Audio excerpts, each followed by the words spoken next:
Assalamualaikum warahmatullahi wabarakatuh. Perkenalkan, nama saya Nurani Fatul Quraniyah dengan NPM 2021-001077 dari kelas 3B non-reguler Sekolah Tinggi Analis Kimia Cilegon.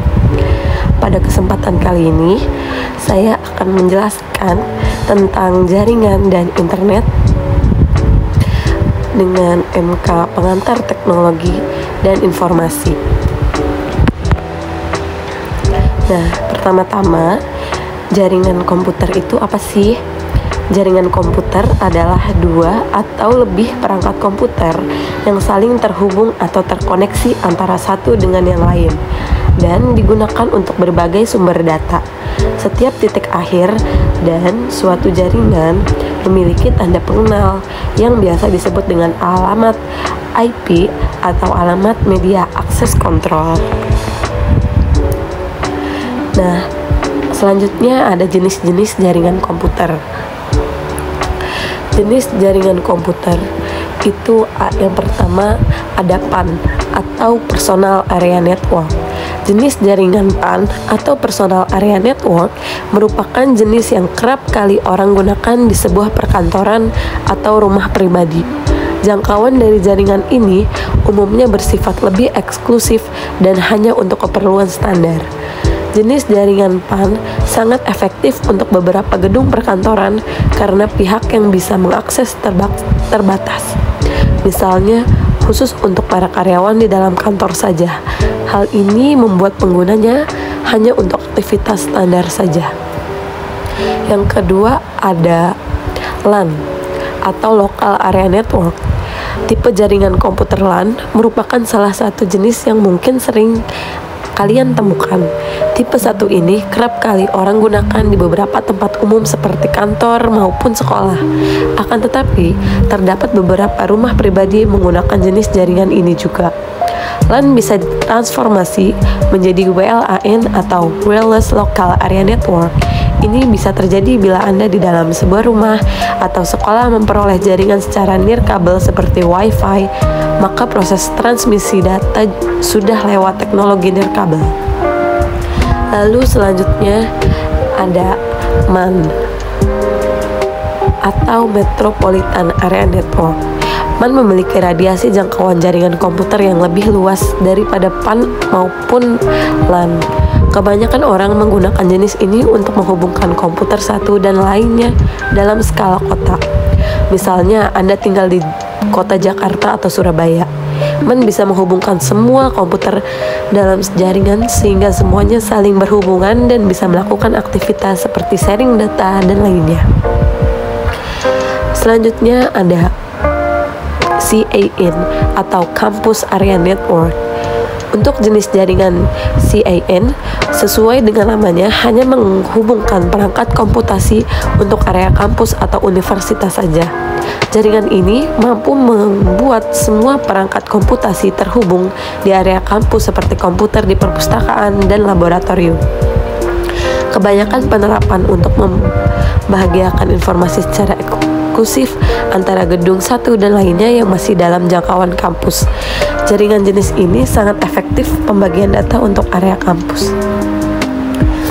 Lalu yang kelima ada VPN atau Virtual Private Network. VPN, di mana jaringan jenis ini menawarkan sistem bersifat pribadi. Penggunaannya biasanya untuk seseorang yang ingin mengakses sebuah website dengan jalur atau jaringan pribadi. Umumnya, VPN bersifat sebagai alat yang orang gunakan untuk melindungi situs tersebut dari konten yang berbau hal sensitif.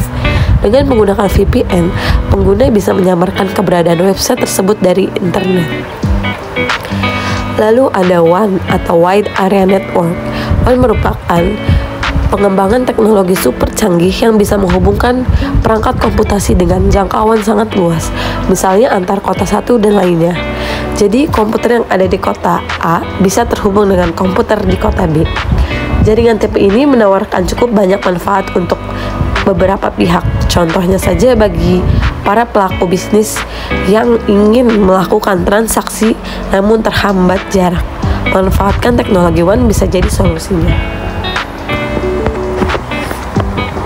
Lalu selanjutnya ada topologi jaringan komputer. Di sini terdapat 5 jenis topologi jaringan. Yang pertama ada topologi bus. Topologi bus adalah metode untuk menghubungkan antar komputer menggunakan satu kabel jaringan. Dalam jenis topologi jaringan ini, transmisi data atau sumber daya berjalan satu arah dari satu titik ke ujung titik terakhir. Adapun kelebihan dari topologi bus adalah biaya jauh lebih murah untuk menyediakan kabel jaringan. Sementara itu, kelemahannya adalah tabrakan data sangat mungkin terjadi karena lalu lintas hanya bertumpu pada satu kabel. Selanjutnya ada topologi ring. Jenis topologi jaringan komputer ini merupakan metode untuk menghubungkan antar komputer menggunakan rute yang berbentuk melingkar seperti cincin. Tiap node dalam rute tersebut biasanya memiliki repeater untuk meneruskan data. Kelebihan dari komputer ring ini adalah lebih fleksibel untuk memperluas jaringan dengan biaya pemasangan yang cukup murah. Kemudian untuk kelemahannya sendiri yaitu kendala lebih sulit untuk diidentifikasi. Selanjutnya ada topologi star. Topologi star dinamakan topologi star karena berbentuk jaringan rute atau monode mirip dengan bintang.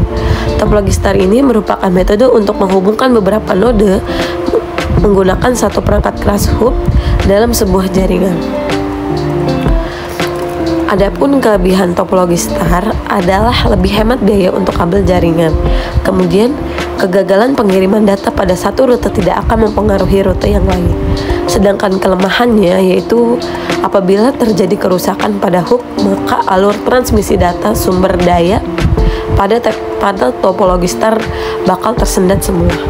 Jadi ketika ada kendala satu dan komputer semuanya pun akan ikut terkendala.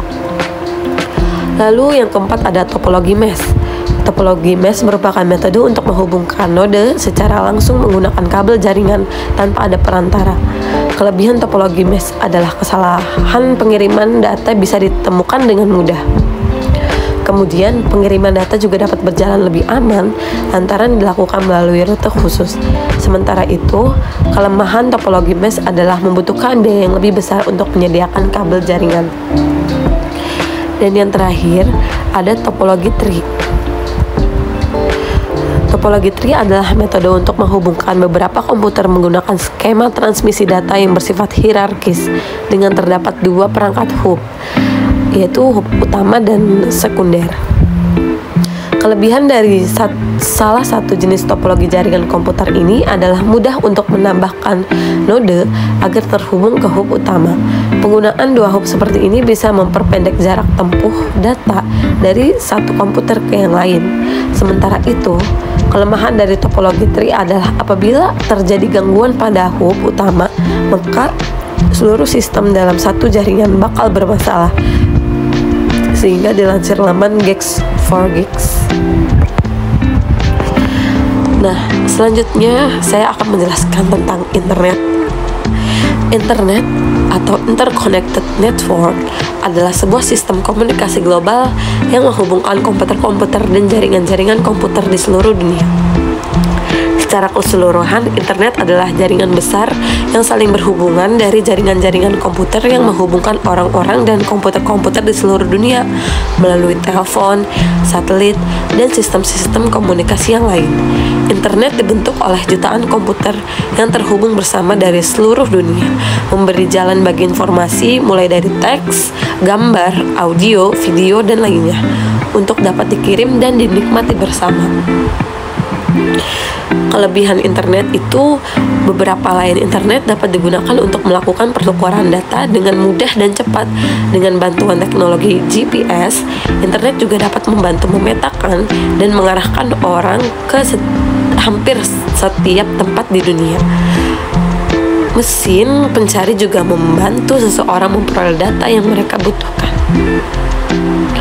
Sedangkan untuk kekurangan internet, yang pertama ada cybercrime atau kejahatan cyber. Kekurangan internet yang mungkin banyak terpublikasi adalah soal cybercrime atau kejahatan cyber, yang meliputi tindakan seperti penipuan, pencurian, pembajakan, dan sebagainya. Banyak orang yang memanfaatkan internet untuk mengeruk keuntungan pribadi. Yang kedua, ada spam. Kekurangan internet berikutnya adalah spam. Spam sendiri sering terjadi istilah untuk menyebut kiriman iklan atau pesan yang tidak diinginkan yang diterima pengguna. Selain iklan, spam bisa muncul sebagai pesan masuk email yang juga bersifat tidak penting. Spam tersebut cukup mengganggu, bahkan dalam beberapa kasus, spam bisa membuat perangkat menjadi error karena memuat konten yang terlalu banyak. Dan yang terakhir itu ketagihan belanja. Hal ini juga menjadi kekurangan internet jika tidak bisa dikontrol. Akses belanja yang sangat mudah dilakukan via internet bisa membuat orang ketagihan belanja dan boros. Dalam kasus tertentu, sebagian orang bahkan tidak memikirkan kembali kondisi keuangannya. Mereka akan terdorong untuk membeli barang-barang di e-commerce karena tergiur dengan informasi barang yang ditampilkan atau tawaran promo yang diberikan. Mungkin cukup sekian penjelasan dari saya mengenai jaringan. Terima kasih untuk perhatiannya. Semoga ilmunya bermanfaat ya teman.